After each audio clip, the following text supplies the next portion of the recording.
What's up, guys? This is Manoj Bhuktani. I welcome you all on behalf of the Edupedia world. It's been a lovely morning outside, and I'm sure that you guys are enjoying your life and day to the fullest. In our last video, we were discussing about some of the relevant topics relating to corporate governance and audit committee. This is the last video presentation in which I'll be interacting with you guys with respect of some of the remaining topics related to corporate governance and audit committee. And I'm sure that you guys must be honoring your word, and that was to revise. Do ensure that, guys.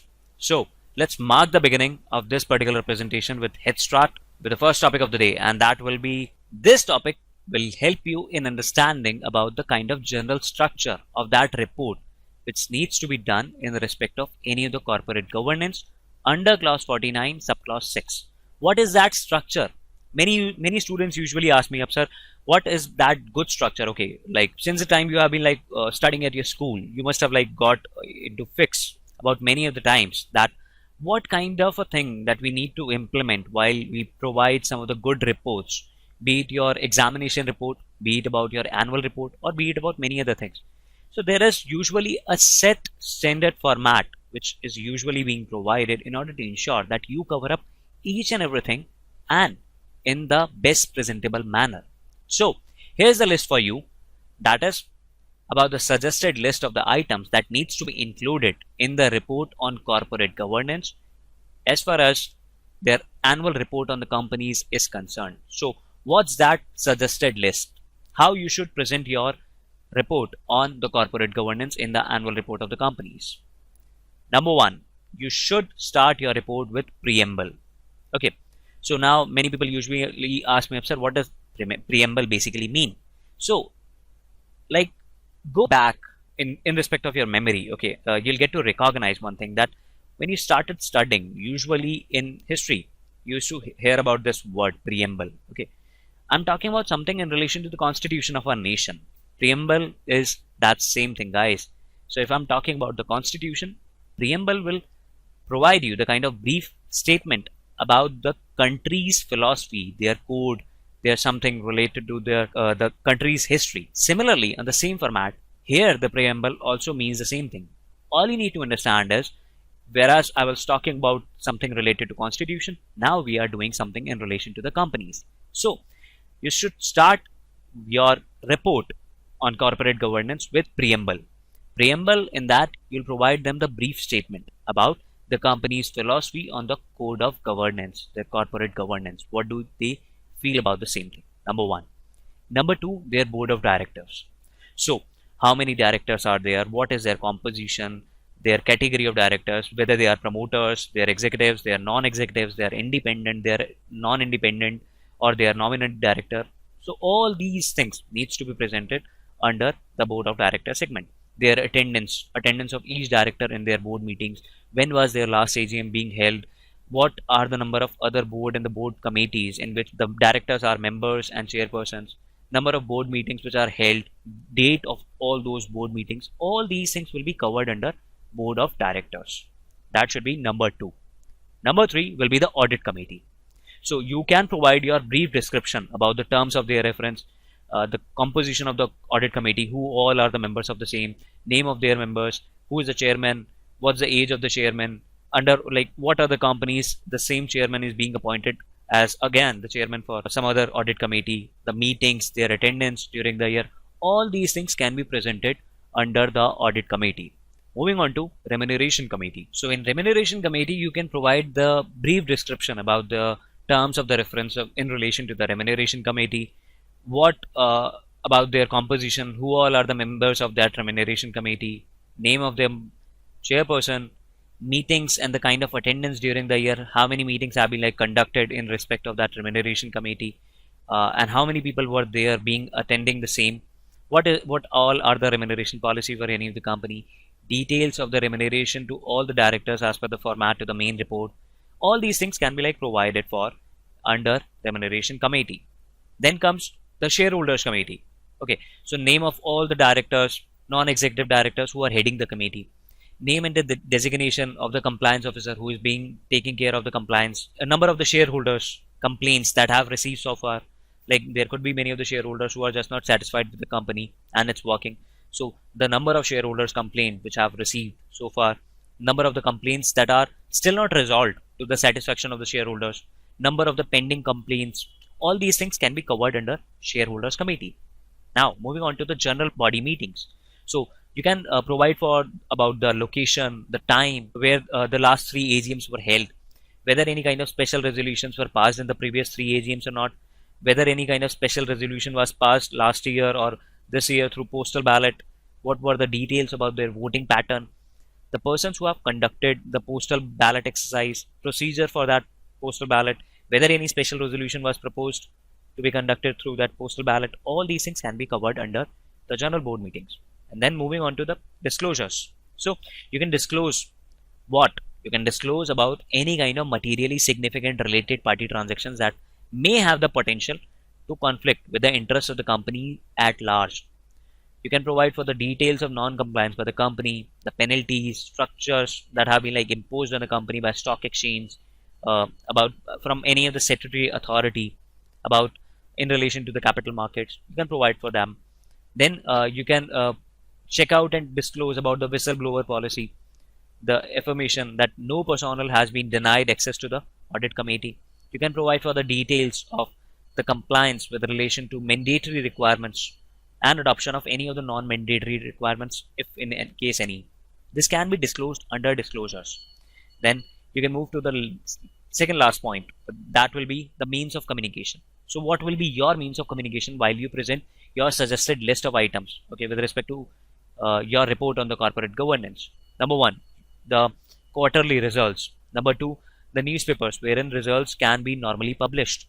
Any website where the same can be displayed, whether it also displays about the official news releases or not.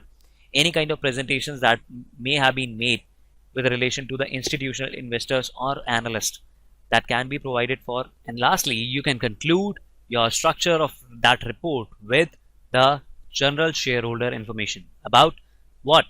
The AGM, the annual general meeting, its time, its venue, its date, about the financial year, about the date on which you are going to close your books of accounts, about the date on which you are going to provide them the dividend, about the listing of the stock exchanges, the stock code, market price data about the high, low of each month, about your performance in comparison to the broad-based indexes such as Sensex, CRISIL index, or many other, about the registrar and the transfer agents, about the share transfer system, about the distribution of the shareholding, about the dematerialization of the shareholder and liquidity, about the plant location, wherever, what all, about the address of the correspondent, each and every stuff which is just not covered under preamble, board of directors, audit committee, remuneration committee, shareholder committee, general board meetings, disclosures, means of communication, all apart from these things can be covered under general shareholder information.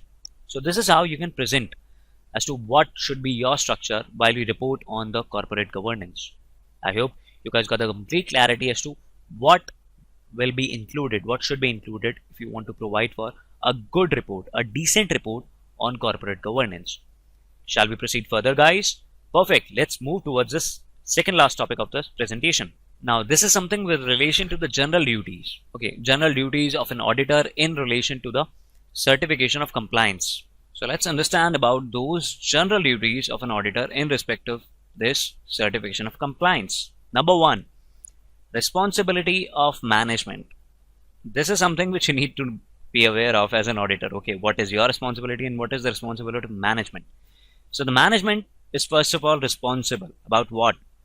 Management is responsible for the implementation of the requirements which are being provided for the corporate governance, which is being stipulated under clause 49. It is not your responsibility as an auditor. Auditor's responsibility is basically restricted for the verification and certification of factual implementation of the requirements of corporate governance as per the clause 49. So yours is a very restricted kind of responsibility. You just need to verify and certify about the implementation of the requirements. Okay, but in order to ensure that the same thing is being done, it is the responsibility of management. Management is the person who is being responsible for implementation of those requirements. You just need to verify and certify. That is your responsibility as an auditor, and this was the responsibility of management. Moving on to the compliance certificate. So, as we are all aware of the one fact that a clause 49 of the listing agreement basically asks you that the company is required to obtain the certificate. From whom? Either the statutory auditors or the practicing company secretaries in regard to the compliance of the requirements of the corporate governance. And this particular certificate, which is the compliance certificate, it will include and should be annexed with the auditor's report, which is usually sent annually to all the shareholders of the company. The same is being sent then towards the stock exchange along with the report, which is annual report being filed by the company. That was all about the compliance certificate. Moving on to the nature of certificate. So this verification and certification under clause 49 is neither an audit nor an expression of the opinion on the financial statements of the company. Let's be clear with that, guys. This is simply a certification. Okay. And we are not supposed to provide our expression as an opinion on the financial statements. So this certification verification is neither a kind of audit nor it is our expression of the opinion on the financial statement of the company.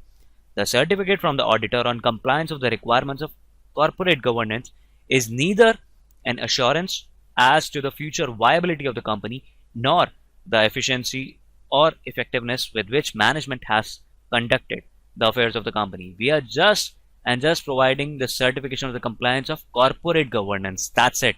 It's neither an audit nor our expression of the opinion on the financial statements. That's the nature of the certificate.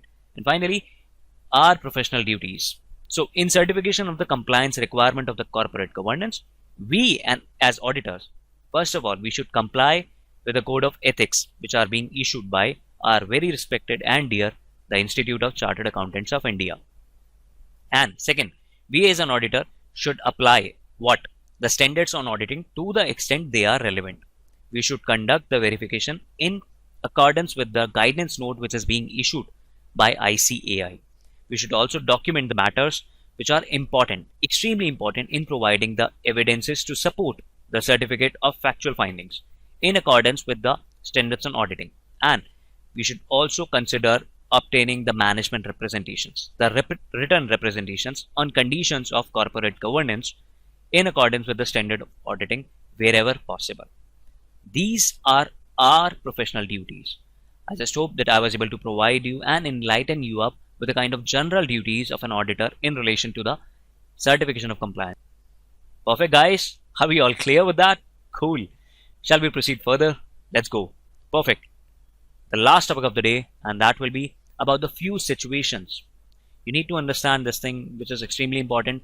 I incorporated this segment in order to make you understand that you may come across some of the situations while you are providing for in any of the company's corporate governance report. There can be a few situations which can lead to the adverse and the qualified statement in the certificate of the corporate governance compliance. So what all can be those adverse situations? Okay, I've just provided you a basic exhaustive list of the same. It can include other things as well. So depending upon the facts and the circumstances, some situations may require a adverse and a qualified statement for the disclosure, which without necessarily making it a subject matter of qualification in the auditor's certificate in respect to any of the compliance with relation to the requirements of corporate governance. So the few examples for it are: number one, the number of non-executive directors is less than 50% of the board of directors. This is something which is extremely crucial, guys. It shouldn't be going less than 50% in any case. So the number of non-executive directors shouldn't go below 50% of the strength of the overall board of directors. If in case it's going, that's one of the example, and which can lead towards your professional skepticism towards the adverse and the qualified statement. Number two, a qualified and independent audit committee is not set up. Again, that is an area of caution. Number three, the chairperson of the audit committee is not an independent director. He or she should be the independent director. If in case they are not, then again it arouses suspicion. Number four, the audit committee is not vested with necessary powers of the board. Okay, then again that's the kind of a problem. The audit committee does not meet 4 times a year. This is something which is extremely important, okay, which has been like specified in the guidelines that the audit committee needs to meet at least 4 times a year, and they are not meeting. Again, that can lead to those few situations. The time gap between those two meetings is just more than 4 months. This has been expressly specified. All these things, like I've like already mentioned you up in one of my previous presentations with relation to the audit committee and corporate governance.